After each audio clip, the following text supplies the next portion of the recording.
Good day, everyone. The American Society of Safety Engineers is pleased to present this webcast introducing you to ASSE's Body of Knowledge website. My name is Jill, and I'll be your moderator for this session. Please note that today's call is being recorded, and all participant lines will be muted during this broadcast. If you need assistance at any time today, please email ASSE Virtual Classroom at compartners.com. This introduction to the body of knowledge will last about 30 minutes and include a specific question and answer period. However, feel free to pose a chat question at any time during today's presentation. You may enter a question simply by typing your question into the chat box on the lower left side of your screen and then click on the send button. At this point, I would like to turn things over to our speaker, ASSE member and longtime contributor to the Body of Knowledge Project, Jeff Kaplan. Welcome to the program. Well, thank you very much. I'd like to welcome everybody, and thank you for taking some time to learn a little bit more about the ASSE Body of Knowledge Initiative.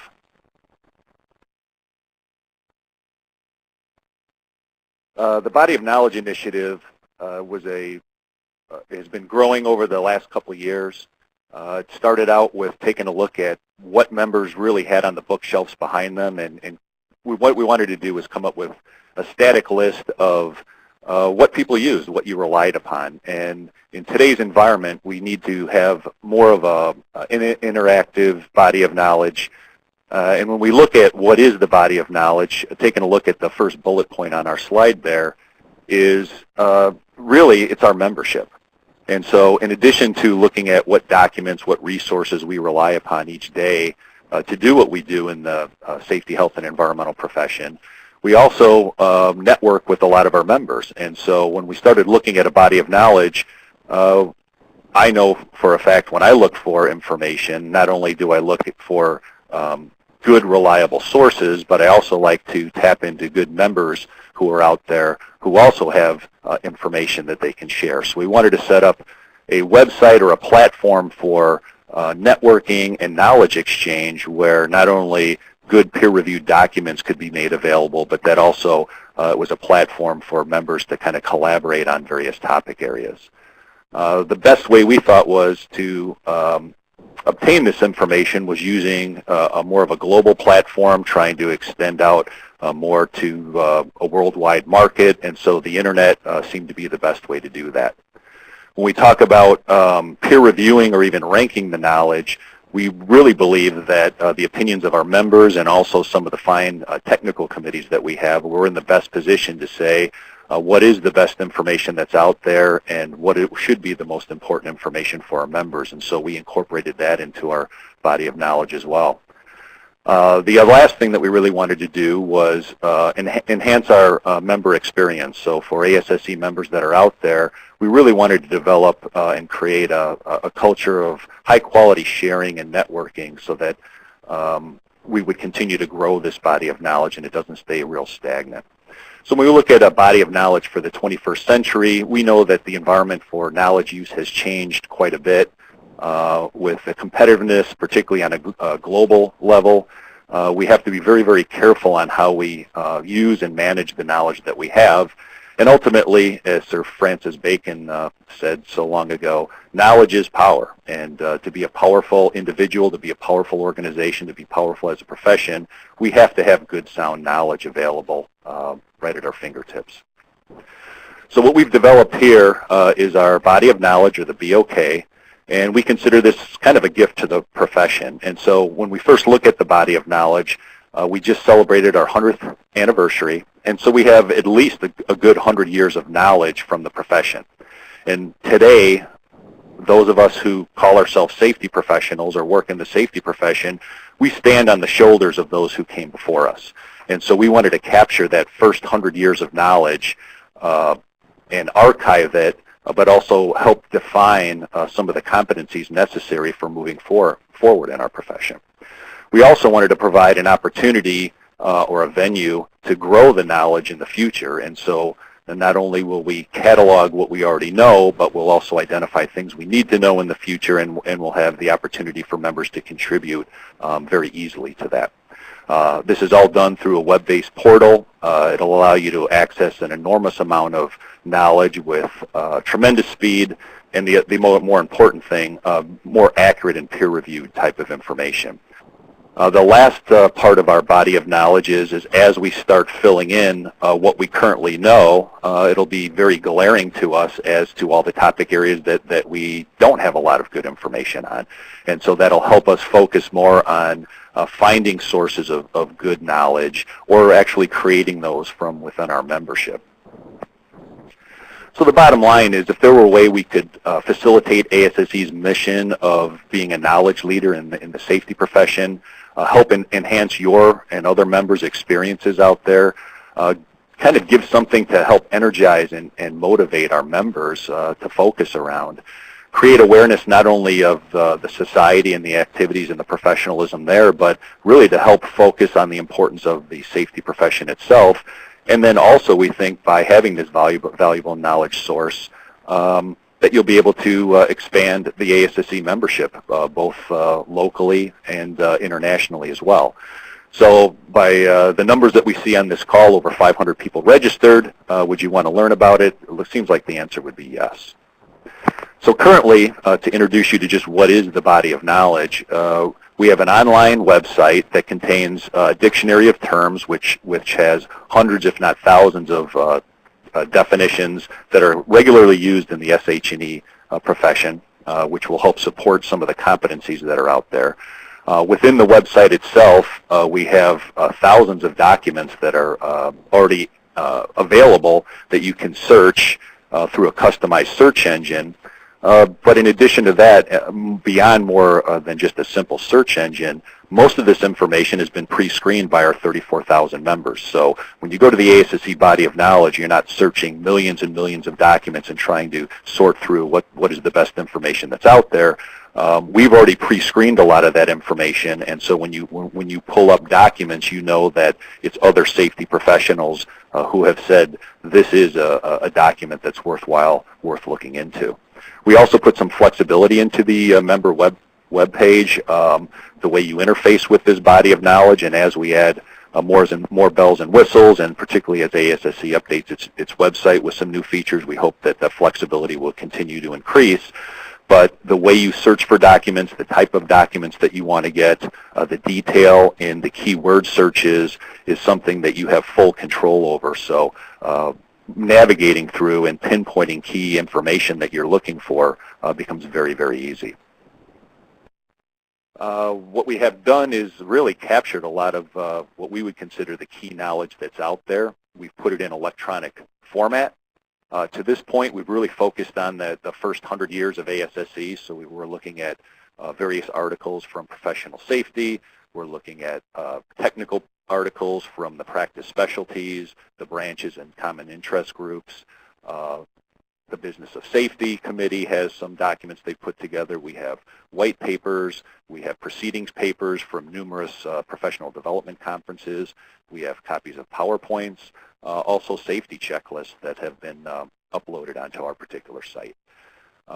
We're also trying to set up a system where we're capturing a lot of the professional development. So with webinars like this, we want to be able to capture this and make those available on a variety of different technical topics so that you're allowed to hear those. We also have audio recordings from many of the professional development conferences and a lot of the symposiums that are out there that we plan to have available at a later date as well.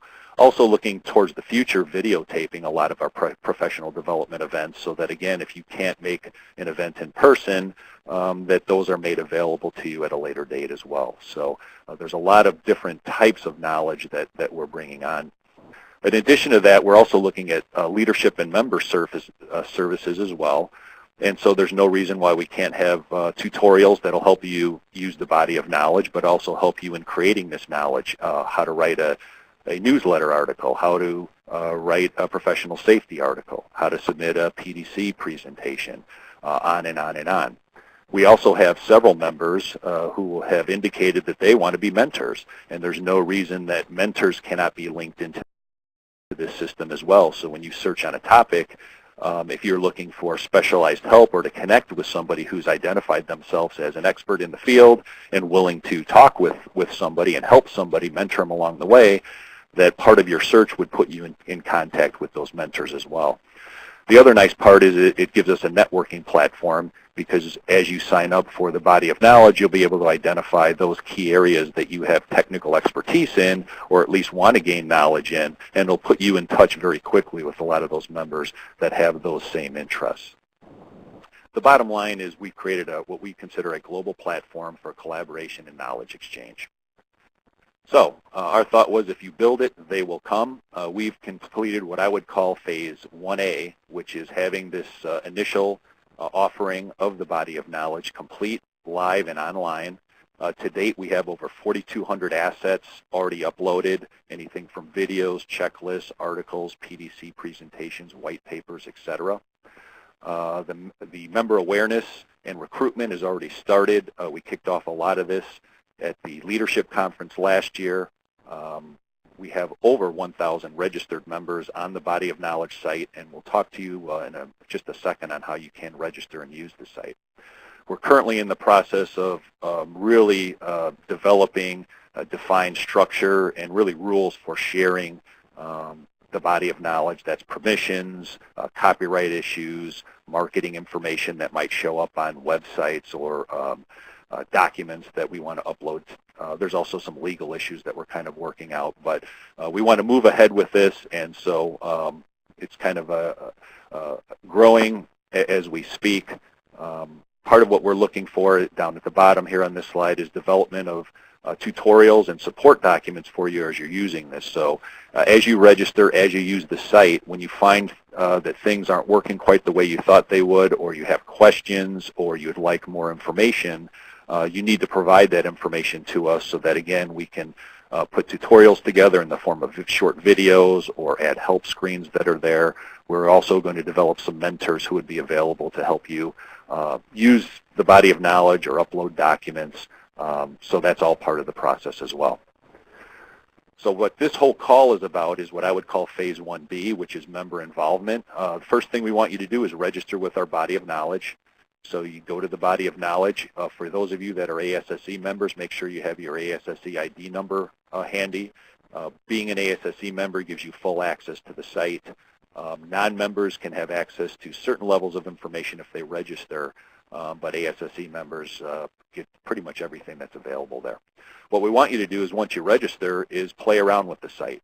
Search on various topics. Take a look at the documents that are there. There's also a function where you can rank the various documents and assets that we have there. And so those things that you find useful, we'd like you to rank accordingly. Those that aren't so useful, same type of thing.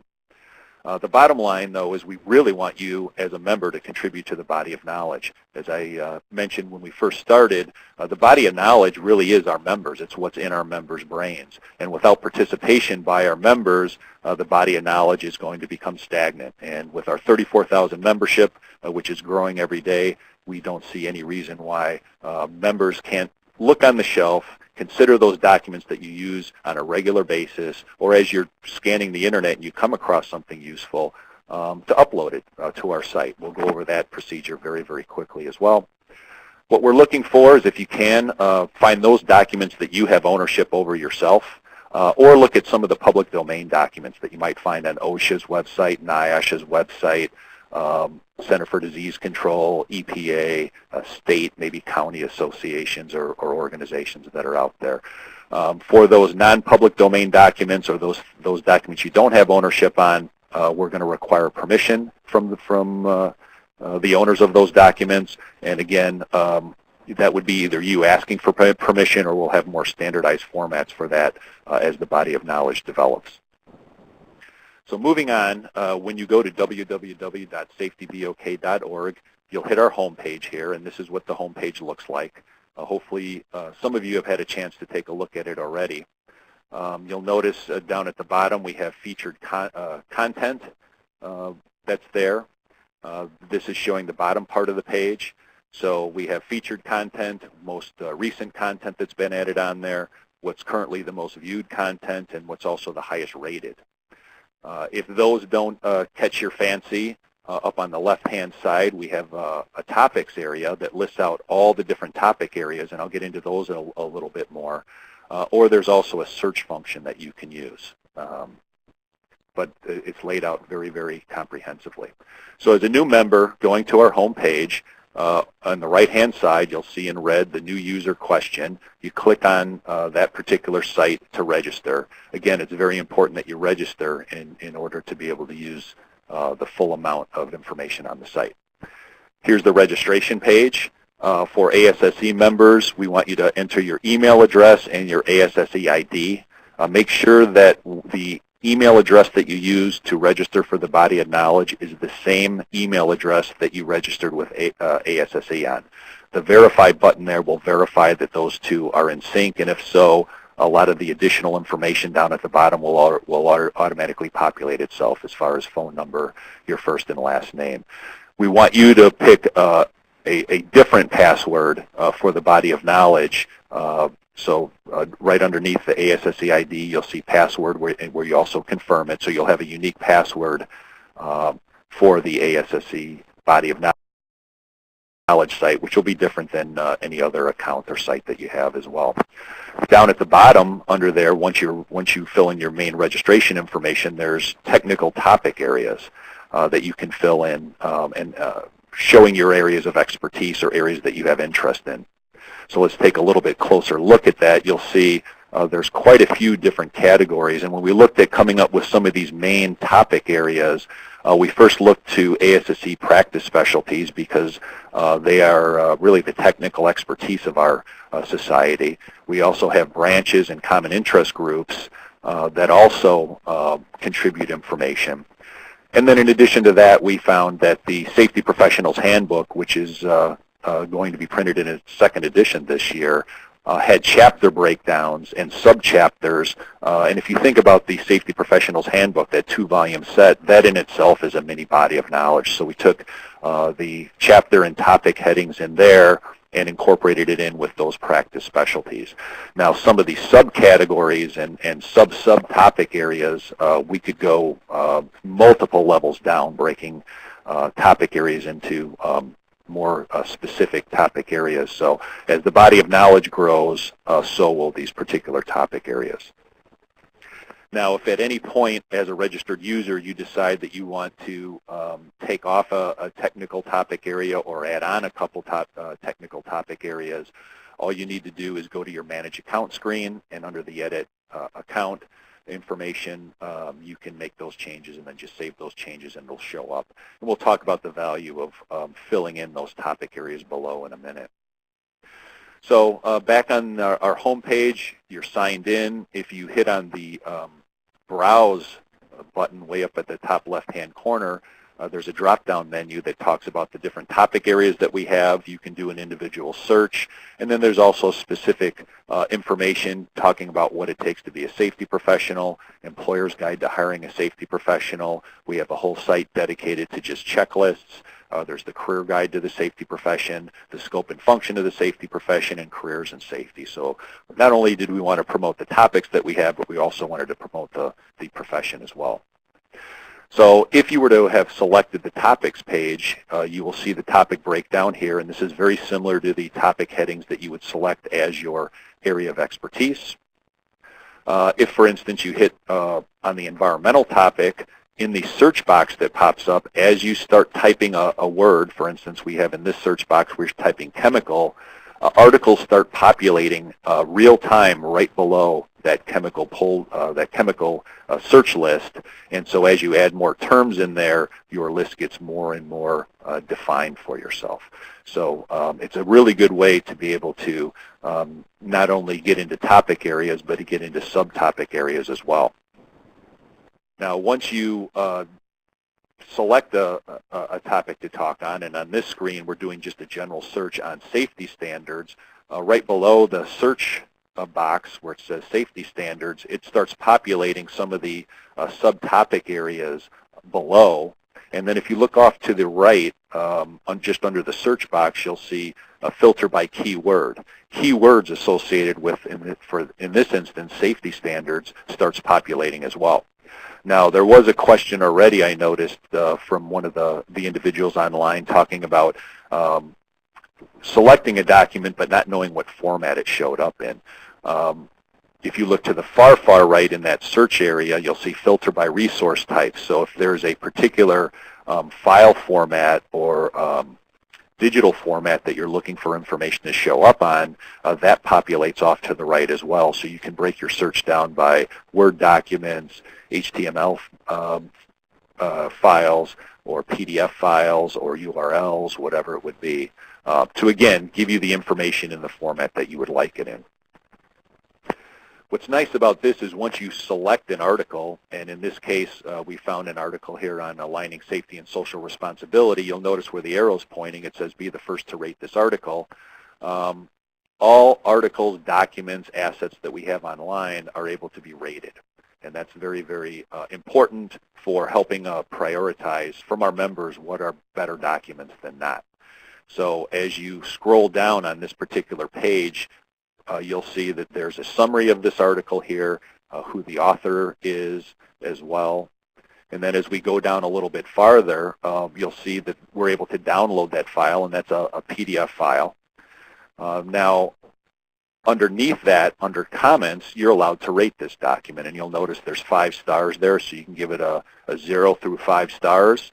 Just enter your name, email address, and then you have up to 2,000 characters to enter any kind of a comment, whether you really think it's a good article, that maybe it only applies to a certain sector of the profession, whatever you feel about the article. But we want our members to go through, rate articles, comment on them so that others can learn and benefit from those as we get more and more information on there.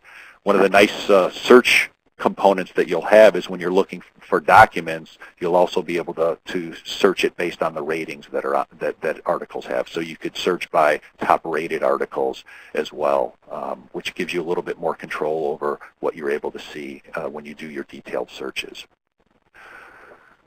Now, one of the key benefits of identifying your topic expertise areas or the topic areas that you have interest in when you first register, if you notice the arrow on the left-hand side of the page, is that when you do a search, you click on My Topic Areas. If you do a search on those topics, this one, for instance, happens to be on risk management and insurance, a members list populates on the right-hand side of the screen.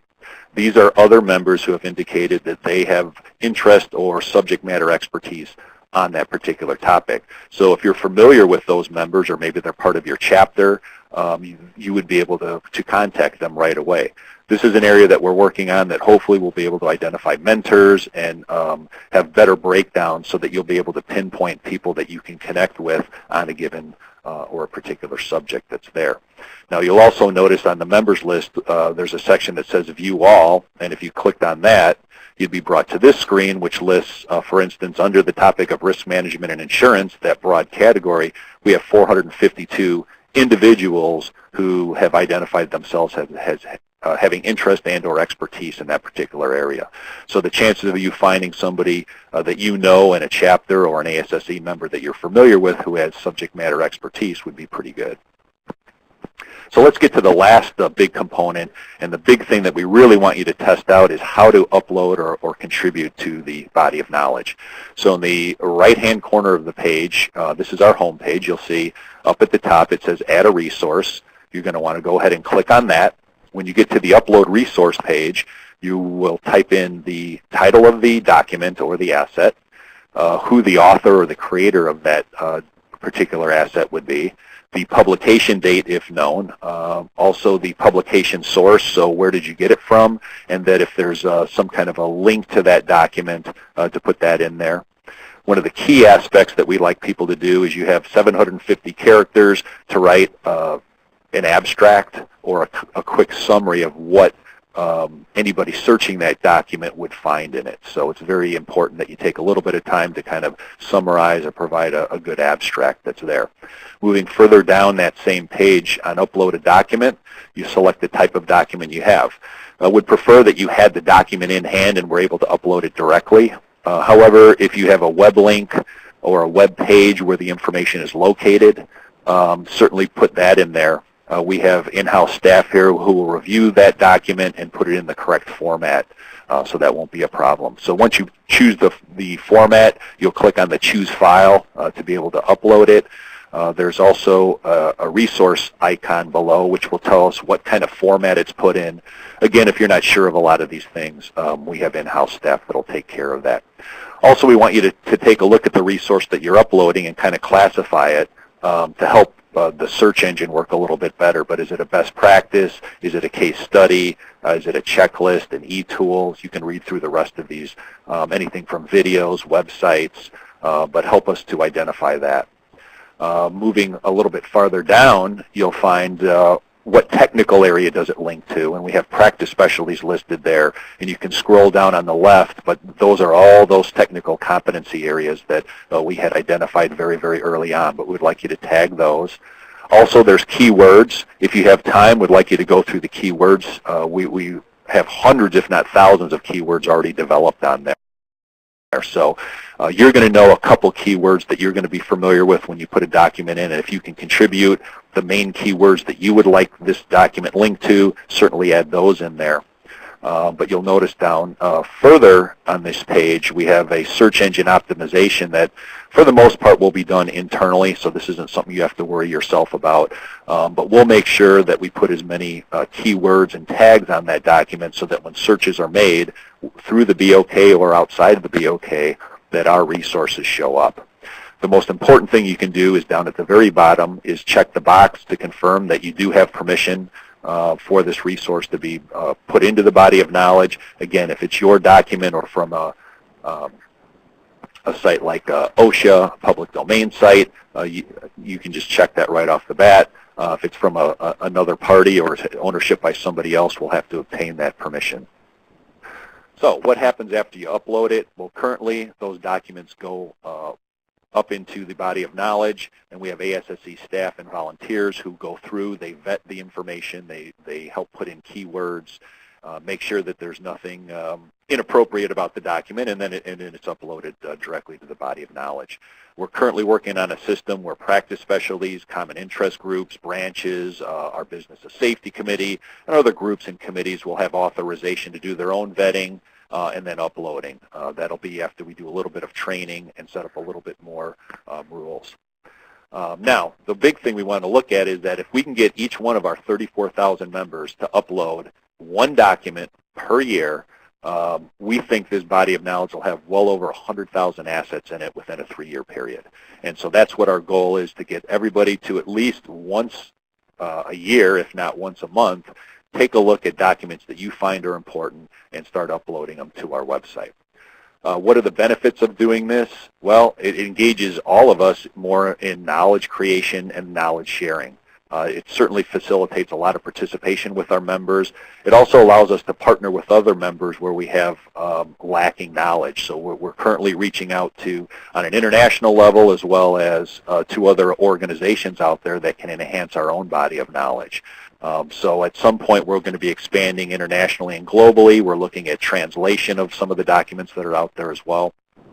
We do believe, though, this is going to improve the value of the profession. It's going to help define what we really need to know. It's going to organize what we already know, and where we have those gaps in knowledge, we're going to fill those in with the technical expertise that our members have. So moving forward, we want you to build this legacy with us. As a founding member of the BOK, go to www.safetybok.org, sign up. Would encourage you to join a practice specialty and participate in one of their technical areas, but certainly contribute your knowledge and expertise. Try to engage as many other people as you can through awareness to participate as well. We really think this is going to make a huge, huge, huge difference in our profession, so we really look forward to everybody participating. With that, we have a few seconds left for some questions. So my email address is up here, but I'll turn it back over to Jill, our moderator, and if we can, answer 1 or 2 questions. Great, thank you. Yes, we do have a few questions for you before we end today. Our first question for you, is this information free to use? The information on this website is definitely free to use. Everything that's on there is we either have permission or it's public domain, or it was, the majority of it currently has been created by the American Society of Safety Engineers. So yes, the answer is yes. Great. And can companies or organizations contribute? Companies and organizations can contribute. We currently had an insurance carrier supply a tremendous amount of information, and we're certainly working now to work out the bugs on how we would properly upload that. There's a whole vast body of knowledge out there from different organizations, so things like checklists, example programs, training, videos, those types of things. We're working out the rules on exactly what those contain and what kind of marketing can be tied to that, but all those bugs will be worked out very, very shortly. Great, fantastic. Well, that's all the time we do have for today, Jeff. Any closing comments before we end? I just want to thank all the people for making the call here. If you do have questions or concerns, please provide it to us. We're in the process of putting together procedural issues, structure to this, as well as some tutorials to help make this a little bit easier for people to use. So all comments and criticisms are welcome, and we really value your input. So thank you very much. And with that, we must conclude this virtual classroom session. A quick reminder that in the coming weeks, ASSE will be releasing additional tutorial videos to help you use the body of knowledge. Special thank you once again to Jeff Kaplan for such an informative session. Today's program is copyright 2012 by the American Society of Safety Engineers with all rights reserved. This concludes today's program. Thank you. You may now disconnect.